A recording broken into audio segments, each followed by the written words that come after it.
Hello my sweet viewers, গরমে সবাই কেমন আছো?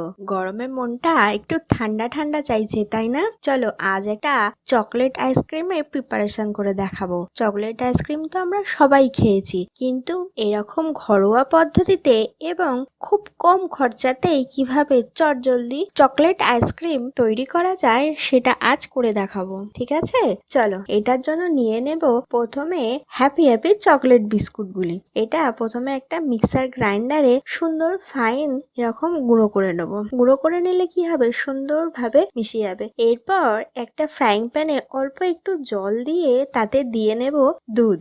দুধটা তোমরা যে যেমন কোয়ান্টিটির বানাবে সেই অনুযায়ী দিয়ে দেবে। হ্যাঁ, আমি এতে বাতাসা ইউজ করছি, গুড় বা চিনি তোমরা ইউজ করতে পারো। এরপর এতে দিয়ে দেব কনডেন্স মিল্ক। কনডেন্স মিল্ক কিন্তু যত দেবে ততই এটা স্বাদ দারুণ হবে, তাই না? এটাকে সুন্দরভাবে সবকিছু মিশিয়ে নিয়ে আস্তে আস্তে দিয়ে দেবো গুঁড়ো করা বিস্কুটগুলো। গুঁড়ো করা বিস্কুটগুলো দিয়েই অর্ধেক কাজ রেডি। তারপর এটা দুধের সঙ্গে সুন্দরভাবে মিশিয়ে নিতে হবে। মিশিয়ে নিলে এই দুধটা যখন ঘন ঘন হয়ে আসবে তখন জানবে তোমার বেশিরভাগ কাজটাই হয়ে গেল নাকি।